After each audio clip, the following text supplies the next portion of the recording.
todas. Realmente estamos hoy, el día de hoy, muy contentos porque es una parte indispensable conocer la historia de Jalapa.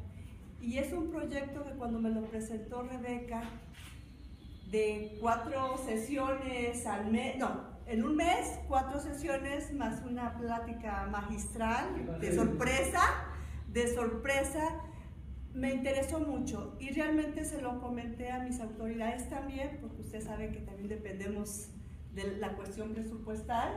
Y bueno, Paulo, muchísimas gracias, porque realmente conocer la historia de Jalapa es un deber, una obligación de todos, y además el magnífico experto y sobre todo también con el impulso que le da Rebeca Buches a todo esto que es la difusión de la cultura y esa parte histórica que nos queda ya como tarea obligada a todos los que pertenecemos a la Dirección de Cultura, Educación y Deporte.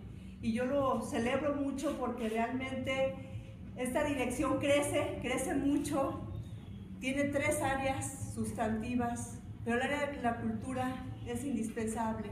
Ustedes saben que tenemos varias áreas y el Museo Casa de Jalapa apenas ha sido reaperturado y bueno, estamos viendo la afluencia de muchos visitantes, estamos viendo el personal que se está capacitando para ser guías, pero aparte lo que significa nuestra identidad, el sentirnos orgullosos de ser jalapeños y poder decir esta es nuestra historia, conózcanlas, esto es nuestro pasado, nuestro presente y nuestro futuro. Creo que somos mucha historia que tenemos en este recinto cultural, llevamos de 600 años de historia, 700 años de historia, y creo que ya también Rebeca está dando una difusión muy importante en las escuelas, en el público, en los mismos de interés del ayuntamiento, porque tenemos que empezar por los de casa. Y los de casa, y Rebeca no está abre, ¿y cuándo vienen? ¿Y cómo está la agenda? Entonces todo eso hay que celebrar porque esto es parte de lo que somos. Empezamos una serie de pláticas como capacitación que son indispensables y que aquí hay personal del Museo Casa de Jalapa, personal también del Centro Recreativo, de Turismo, de la Secretaría del Ayuntamiento, sí, de la Crónica y bueno, o sea, realmente ha sido la convocatoria pues con mucha afluencia aquí, maestro Melo, gracias, maestro Melchor también, muchísimas gracias Edgar por estar con nosotros, aquí está nuestra amiga Raquel. Entonces, bueno, todo esto es lo que hacemos, la riqueza, pues primero aprender, la riqueza de nuestro conocimiento también y el impulso que le queremos dar para que los propios trabajadores del ayuntamiento estemos capacitados también. Aquí de turismo, ¿verdad? Que siempre está, también es una experta aquí en todos estos temas. Pero bueno, aquí con Rebeca y con Paulo César, pues estamos en otra época, otra parte histórica también de capacitación. Y pues bienvenidos a todos ustedes a este curso, aprendan mucho, deleítense y además es un gusto estar contigo y además que tú nos hagas un poquito de tu tiempo. Está bien. Puedas estar con nosotros y a nombre del presidente municipal, el licenciado Américo Zúñiga Martínez, bienvenidos. Ya saben que también el museo es parte de nuestro patrimonio cultural, pero sobre todo nuestra identidad. Siéntanse en su casa, Rebeca nos abre las puertas, el licenciado Américo también muy comprometido con la capacitación, siempre apoya estos cursos. Muchísimas gracias y continuamos con el experto. Gracias. Gracias.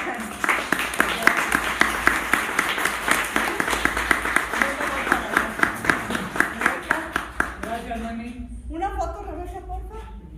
Nada más que nos tome una foto aquí. Ay, que sí se siente calor, ¿verdad? Ángel, se me olvidó decirte como siempre, apoyándonos. Acá, ahora acá.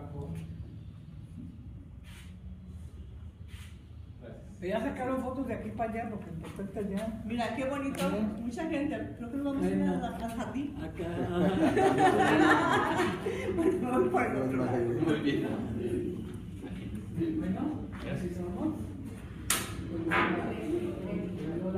Bueno, más o menos así está la cosa. ya delineamos a grandes temas lo que va a tratar este curso. Ya mencionamos cuáles van a ser los diversos contenidos que vamos a tener. Y bueno, lo que sigue es propiamente comenzar, ¿no? Y en ese sentido, pues vamos a hablar un poquito sobre una pequeña introducción. Yo espero que no sea muy pesado para ustedes, a la historia de Jalapa, ¿no? Y en primer lugar, a mí lo que me gustaría comentarles es algo que para los compañeros que sirven de guías aquí, es algo que deben de tener presente, ¿no? Actualmente el hacer historia no implica ser jueces, no implica ser una enciclopedia andante, alguien que solamente, oye, a ver, dime cuándo fue la batalla de Gibraltar, el 7 de enero de 1746, no sé. O sea, ya no se hace de esa forma la historia. Hoy en día la historia busca otro objetivo más que el de acumular datos, fechas, nombres, proezas. Hoy en día, bueno, ustedes podrían decir, bueno, ¿y entonces para qué sirve? Si no es que rescata eventos históricos, ¿para qué sirve la historia? Hoy en día se tiene la convicción de que la historia sirve para explicar. O sea, no es que tenga yo los datos todos presentes en mi cabeza, sino que con esos datos y con ciertas realidades que yo saque del pasado, voy a poder explicar ese pasado para las personas que viven hoy en día. Voy a poder explicar por qué una construcción está sobre un lugar, por qué un evento político se desarrolló de una forma específica, por qué una persona actuó de una manera que podría ser corrupta o podría ser honesta, pero hay que explicar por qué. Y entonces, en ese sentido, el historiador busca más que nada las explicaciones y ya no tanto los juicios ni los recuentos. Obviamente, como este es un curso breve y como es un curso que busca de manera general, va a sonar un poco a recuento, pero por eso les comento que si ustedes tienen preguntas, esto sea fluido para que las explicaciones surjan y no nomás sea en 1521 se fundó esta cosa, en 1812 llegó el agua potable. No, vamos mejor a hablar de situaciones específicas que van explicando ciertos fenómenos de Jalapa, ¿no? Y sobre todo, eso es lo que le da la utilidad a la historia, porque nosotros podríamos preguntarle, bueno, ¿y para qué me sirve saber del pasado virreinal de Jalapa? ¿Para qué quiero yo saber si Jalapa se fundó en tal fecha o se fundó en otra? Bueno, esa información nos sirve para poder, en primer lugar, explicar las diversas fisonomías que va a tener esa Jalapa del pasado y cómo las vemos hoy en día. Eso es más que nada lo que buscamos, ¿no? Si nosotros vemos la forma del Callejón de Rojas, si nosotros nos ocupamos de solamente mirarlo, es un callejón que parte en una pendiente. Bueno, si estamos del lado de la calle de Enríquez, de abajo hacia arriba, que hace una curva y podríamos pasar simplemente, gastarnos el oxígeno que nos queda un poquito cuando lo subamos y pues no pasa más, ¿no? Pero si nosotros tenemos los diversos datos que coadyuvan a explicar por qué esa calle tiene esa forma, ya la veremos con otros ojos. Ya no será simplemente una calle hecha al ahí se va o simplemente ay, ¿a quién se le ocurrió poner la calle así, no? Bueno, ya entonces sabremos que ese callejón existió cuando apenas Jalapa no rebasaba ni de las calles de Revolución y de Carrillo Puerto. Antes Jalapa era un pequeño pueblo.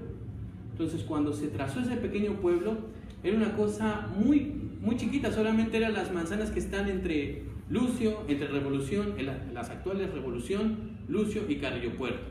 Y luego para atrás la parte de Zaragoza. Eso era el pequeño pueblo de Jalapa. Entonces, lo que estaba fuera del pueblo eran veredas, eran caminos para poder cortar ciertas rutas hacia ciertos lugares. Nadie es como para decir, bueno, me voy a arrancar, y nosotros podemos ver ese ejemplo en la zona baja de Morelos, donde están las calles de Bravo y Sebastián Camacho. Ahí, hoy en día hay unas calles que pues, el proceso de ampliación urbana las transformó en calles, pero antes la forma no era atravesar la pared de la loma, sino darle la vuelta. Por eso ahí está la calle de Bremont, la calle de Morelos que va hacia Bremont.